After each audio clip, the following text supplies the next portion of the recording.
I think we're live. Excited to be with Chad and Rachel here with the Living Land and Waters. Yep. We're here at IMX Nashville 2025. This is the Inland Marine Insights podcast. So we're talking with folks, really highlighting the people and ideas that are kind of driving innovation in the maritime logistics space. So super excited to talk to you guys. Thank you so much for coming on the show. Yeah, thanks for having us. Yeah, this is fun. Yeah, it's before we jump too far in, would you guys mind kind of just giving us a quick background on Living Land and Waters, kind of like your mission, how you guys got started? Would love to learn a little bit more about that. Sure. Yep. I'll take that. My name's Chad Pregracke. Started cleaning up the river in 1997. That was the Mississippi River. I was a shell diver, clammer up on Pool 14 on the upper.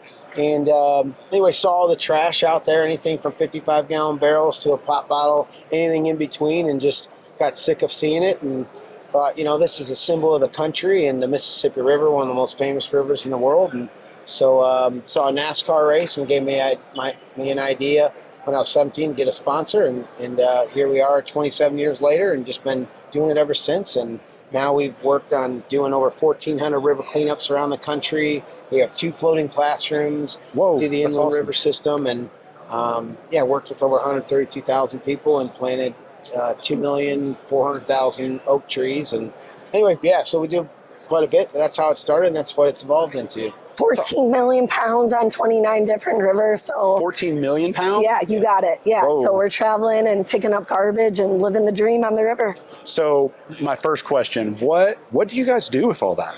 Like that 14 million pounds of garbage is a lot of garbage.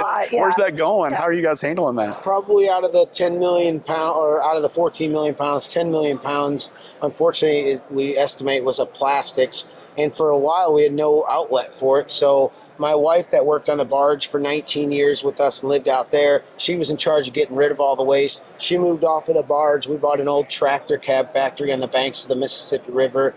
And we got 2 injection molding machines, and we started making plastic pallets out of it. Wow. And, with our tree program, and our wanting to do the good thing for the world and then the rivers, and that's kind of what we do with it now. So it's been a big step for us in the last few years. That's awesome. So you guys are corporately based there as well? We have headquarters there right on the river. Actually, we just broke ground for it 2 weeks ago. So, as an organization, Living Lands and Waters is based there. But we've been working in Memphis. We work anywhere from New Orleans all the way up to St. Paul, and Rachel runs our newest program.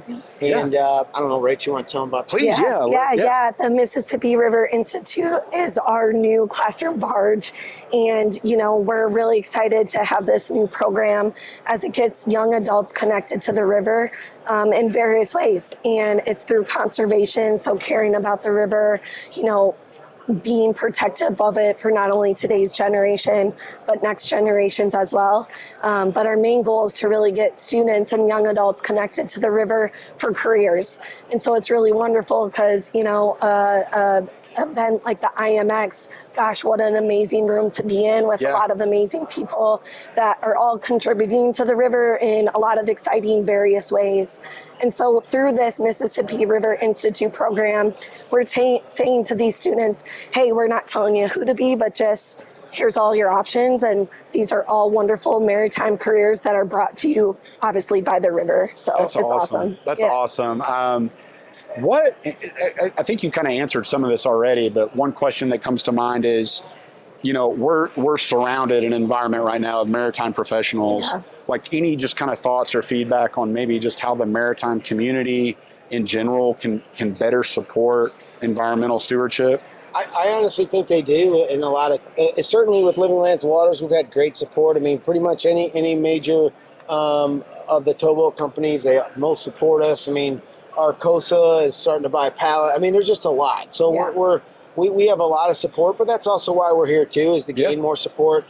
Financial money turns the props is what we say, and that helps us in a big way. But like for Rachel, she's had so many different people in just this audience come and present about what facet of the career they do related to their marine and with the kids, and just there's just a lot. We have a lot to offer, and awesome. Inspire them to really be connected to the river for their professional and personal growth. Yeah. And just say, you know, like, hey, the river's a really wonderful community. It's like a family out here on the river, which I'm sure everybody would say. And just everything from guest speakers to river cleanups to funding purposes, as Chad mentioned. I mean, it really all helps make things keep pushing forward out here on the river systems. Well, outside of just the awesome mission that you guys are supporting, you know, one of the common themes that we've heard here over and over again is like workforce development and talent acquisition and the challenges that these companies are facing. And it's, if you really think about it, you know, what your mission, being able, just connecting people to our riverways is kind of a strategic stepping stone and like pulling people in that we might not otherwise get, right? Yeah, absolutely. So I think that's really awesome. Well, just on a personal note, like the river's been a big part of my life, and certainly from shell diving to commercial fishing to the work of cleaning up America's rivers in every way. And this was and so many people in the marine industry have helped us out. It was a small way to be able to help shape lives, we think, through the students, but also give back, because it is a problem. Is people can't hire enough people, and there's not that next generation coming up. So I just, you know, I want to inspire just like I was inspired by it. And, you know, so that's kind of one of the reasons we got into it. So. It's easy to tell Chad's story, right? Like one person, one boat, starting in one segment of the river, and you know how much it's progressed into something. That's what we're trying to do with an adult or a youth, and say like, hey, the world can be overwhelming. Like, get out to the river and make a difference in your world, and make a difference for your own personal life, and truly get connected to the river. Love it. Love it, guys. Thank you guys so much for coming on and sharing your story and mission.